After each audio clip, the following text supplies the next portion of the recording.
नमस्कार, मी अक्षरा पाटील. पुस्तक वाचन या यूट्यूब चॅनलमध्ये आपणा सर्वांचं खूप मनापासून स्वागत. मित्रांनो, साने गुरुजी लिखित श्यामची आई या पुस्तकाचं आपण वाचन करीत आहोत. श्यामची आई मधील अक्काचे लग्न रात्र दुसरी ही कथा आज आपण वाचणार आहोत. तत्पूर्वी चॅनलवर जर नवीन असाल किंवा चॅनल यापूर्वी सबस्क्राईब करायचं राहून गेलं असेल तर चॅनलला आधी सबस्क्राईब करा आणि वाचन कसं वाटतंय ते कमेंट बॉक्समध्ये जरूर कळवा. रात्र दुसरी, अक्काचे लग्न. आश्रमातील सायंकाळची जेवणे झाली. सायंकाळच्या जेवणानंतर प्रार्थनेच्या वेळेपर्यंत फिरावयाला वगैरे आश्रमातील मंडळी जात. आश्रम होता त्या गावी नदी होती. नदीचे नाव बहुळा. नदी तीरावर एक लहानसे महादेवाचे देऊळ होते. देवळाजवळ पिंपळाचे मोठे पुरातन झाड होते. त्याला पार बांधलेला होता. त्या पाराजवळ गावातली मंडळीही कधी कधी येऊन बसत असत. गोविंदा व श्याम बाहेर फिरावयास गेले होते. ते टेकडीवर जाऊन बसले होते. लहानका गोविंदा पावा गोड वाजवीत असे. त्याने आपली बांबूची बासरी बरोबर घेतली होती व तो वाजवीत होता. कवी हृदयाचा श्याम ऐकत होता. एकाएकी गोविंदा थांबला व त्याने श्यामकडे पाहिले. श्यामचे डोळे मिटलेले होते. तोंडावर गोड व मधुर असे तेज होते. चलताना आश्रमात प्रार्थनेची वेळ होईल. श्यामने डोळे उघडले. श्याम म्हणाला, गोविंदा, बासरी म्हणजे एक दिव्य वस्तू आहे. कृष्णाच्या मुरलीने पशुपक्षी दगडधोंडे विरघळून जात. ते बायकांच्या गाण्यात आहे ना रे वर्णन.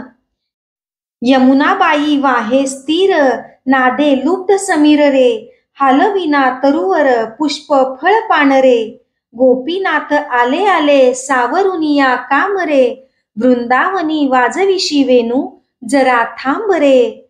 गोविंदा लहानपणी कोकणात सुट्टीच्या दिवसात पावसाळ्यात मी गोवाऱ्यांबरोबर रानात जात असे. गाई गुरे चरत व गोवारी अलगुजे वाजवीत. माझे चुलते छान अलगुजे करीत. लहानशी बांबूची नळी, पण तिच्यात केवढी शक्ती. हल्ली ती ब्रासची वगैरे कर्कश परदेशी अलगुजे विकत घेतात. 2 रुपये त्यांना पडतात. परंतु खेड्यापाड्यातील गोरगरिबांना ही बासरी आहे. मधुर, सुलभ व सुंदर. बासरी हे आपले राष्ट्रीय वाद्य आहे. श्रीकृष्णाने ते रूढ केले आहे व 7 लाख खेड्यात ते वाजवले जात आहे. वाजव, आळव ते गीत. परंतु ती पहा, घंटा वाजत आहे.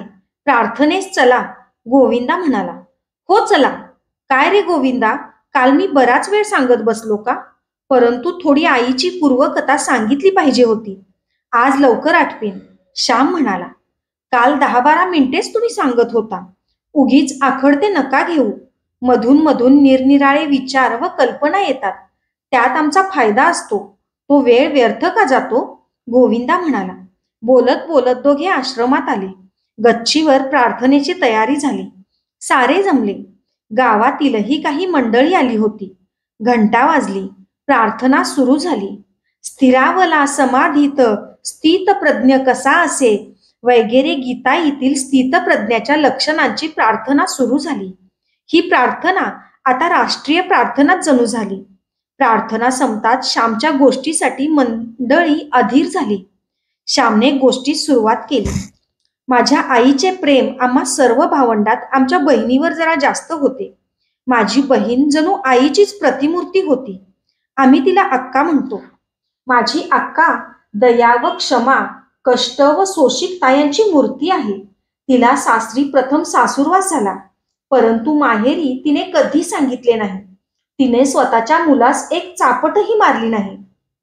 मुलांचा राग आलाच तर दूर उठून जाते व राग शांत करून येते. माझ्या अक्काच्या लग्नाच्या वेळची गोष्ट आहे. अक्काचे कितीतरी दिवस लग्नच जमत नव्हते. तिला मंगळ होता, त्यामुळं अडचणी येत. शिवाय हुंड्याची अडचण होतीच. आमचे नाव होते मोठे, पण बडे घर पोकळवासा अशातली गत झाली होती. पूर्वीच्या इतमामांप्रमाणे राहावे असे मंडळीस घरात वाटे व कर्ज वाढत होते. माझ्या अक्काला 17 ठिकाणी नाचवली. कोठे मुलगी पसंत पडली तर हुंडा आड येईल. हुंडा म्हणजे मुलीच्या मानेवरचा धोंडाच तो. या हुंड्यांच्या त्रासाने मुलींच्या शरीराची वाढही नीट होत नाही. त्यांना आतून चिंता जाळीत असते. मुलगी वाढत चालली, एकदा लवकर उरकलेच पाहिजे. कोठे बयेचा नवरा असेल कोणास माहीत, असे शब्द मुलींच्या कानावर येत असतात. त्यांना जीवन नकोसे होते. आपल्या देशातील तरुणच नादान. या हुंड्यांची चाल नाहीशी व्हावी म्हणून 20 वर्षापूर्वी स्नेहलतेने बंगालमध्ये स्वतःला जाळून घेतले. त्यावेळेस क्षणभर तरुणांनी हुल्लड केली, सभा भरविल्या, ठराव केले, परंतु पुन्हा सारे थंड. हुंडे पाहिजेत, शिक्षणाचा खर्च पाहिजे, अंगठी पाहिजे, दुचाकी पाहिजे, घड्याळ पाहिजे, मुलीचे पैसे घेणे वा मुलाचे घेणे, दोन्ही गोष्टी सारख्याच निंद्य. गायीसही विकू नये असे सांगणारा माझा थोर धर्म, परंतु त्याच धर्माचे अनुयायी मुलांमुलीसही विकतात. याकरता अधर्म कोणता? तोंडाने धर्माचा तोरा सारे मिरवतात, पण कृतीने धर्माची सारी थट्टाच आहे. उदार हृदये ज्यांची असावीत ते तरुणही मेलेलेच.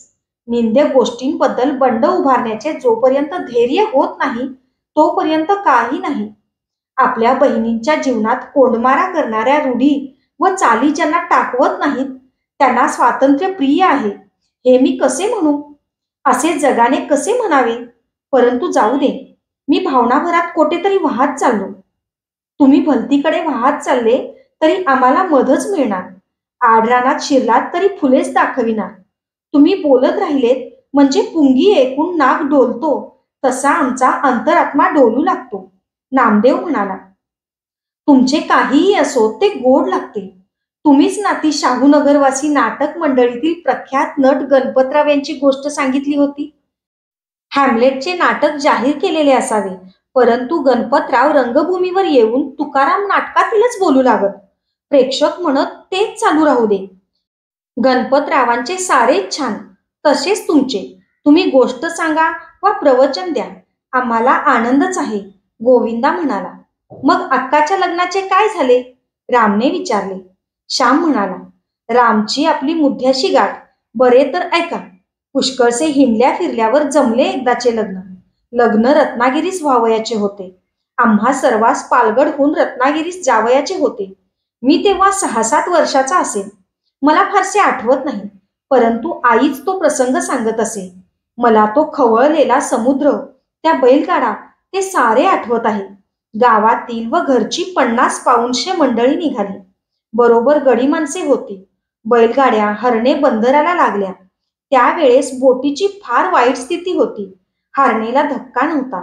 पडाव समुद्रात कमरेहून अधिक पाण्यात उभे असत.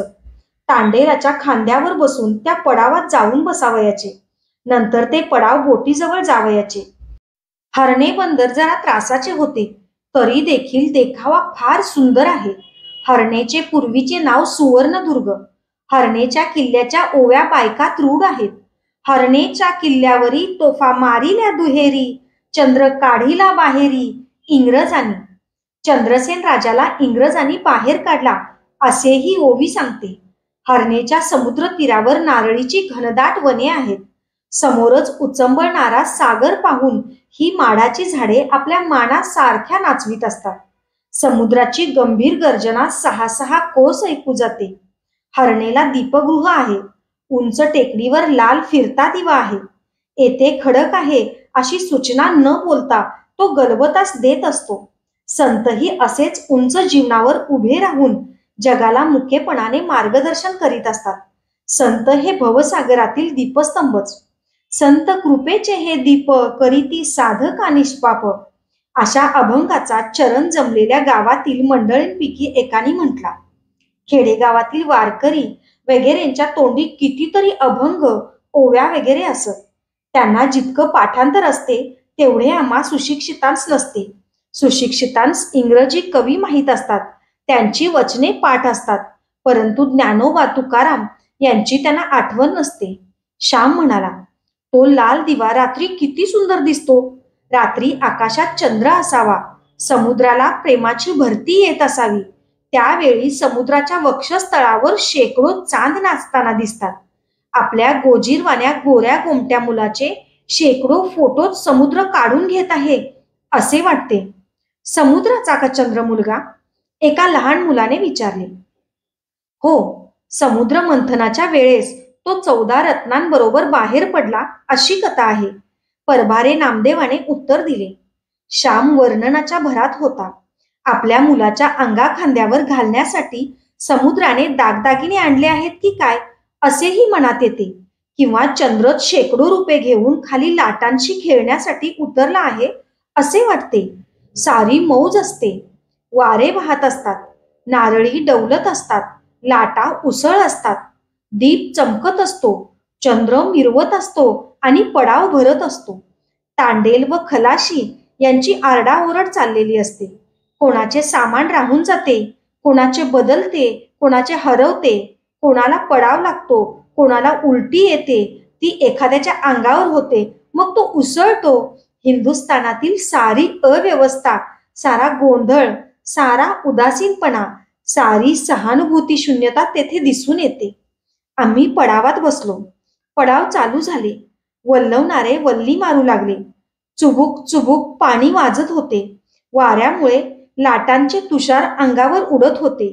शाब्बास, जोर से, असे वल्लवणारे म्हणत होते. पडावात खेचाखेच होती. माझी आई अंगावरच्या मुलाला घेऊन बसली होती. माझी एक आत्याही तेथे बसली होती. आत्याचेही अंगावर पिणारे मूल होते. आत्या आजारी असल्यामुळे तिच्या अंगावर दूध नव्हते. वरचे दूध मुलाला पाहिजे, परंतु वरच्या दुधाने ताण्या लेकरांना फारसे समाधान होत नाही. आईच्या दुधाची चवच न्यारी असते. ते नुसते दूध नसते, त्यात प्रेम व वात्सल्य असते. म्हणून ते दूध बाळाला बाळसे देते, तजेला देते. ज्या देण्यात प्रेम आहे त्या देण्याने देणारा व घेणारा दोघास परमसुख होते.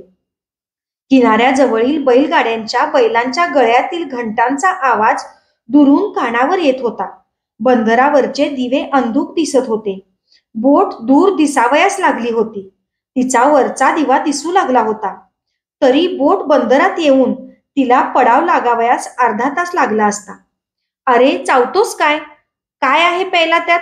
असे आत्या आपल्या मुलावर ओरडली. तो मुलगा अधिकच रडू लागला. काही केल्या राहीना. पडावात ही गर्दी होती. इकडे तिकडे व्हावयास जागा नव्हती. आजूबाजूला जेव्हा पुष्कळ लोक असतात तेव्हा जर मूल रडावयास लागले तर आयांना मेल्यासारखे होते.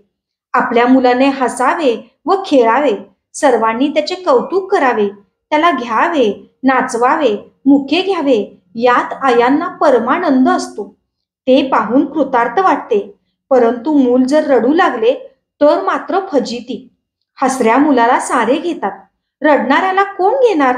वास्तविक रडणाऱ्याला घेण्याची जास्त जरुरी असते, परंतु त्यालाच सारे तिटकारा करतात. जगात सारे सुखाचे सोबती, दुःखाला कोणी नाही. दिनाला जगात कोणी नाही, पतिताला कोणी नाही. ज्याला सहानुभूतीची अत्यंत जरुरी असते त्यालाच त्याची अत्यंत वाण. दिन को दयालू दानी दुसरा न कोई. मूल रडू लागले तर ती कटकट होते. झालं काय कार्ट्याला रडायला? अहो असाच रोज रडतो वगैरे बोलणी आईच्या कानावर येतात व तिला वाटते की मुलासकट पृथ्वीच्या पोटात गडप व्हावे. चावचाव करणारी तमासगीर मंडळीच जगाच्या बाजारात फार.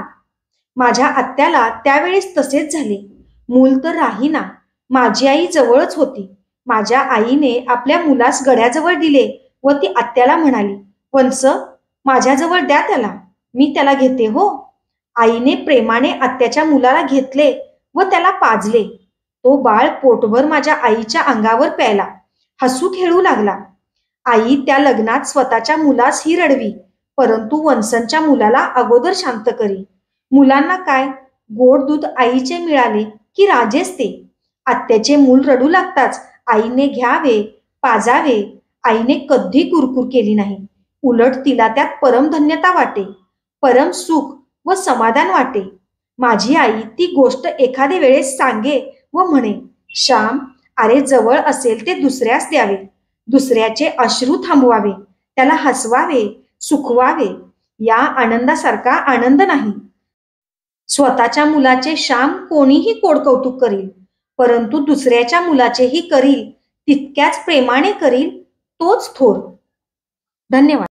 अशाच नवनवीन आणि विविध विषयांवरच्या कथा, कविता आणि पुस्तकांसाठी पुस्तक वाचन बाय अक्षरा पाटील हे चॅनल सबस्क्राईब करा आणि व्हिडिओ, कथा, कविता कशा वाटतात ते कमेंट बॉक्समध्ये जरूर कळवा. थँक्यू.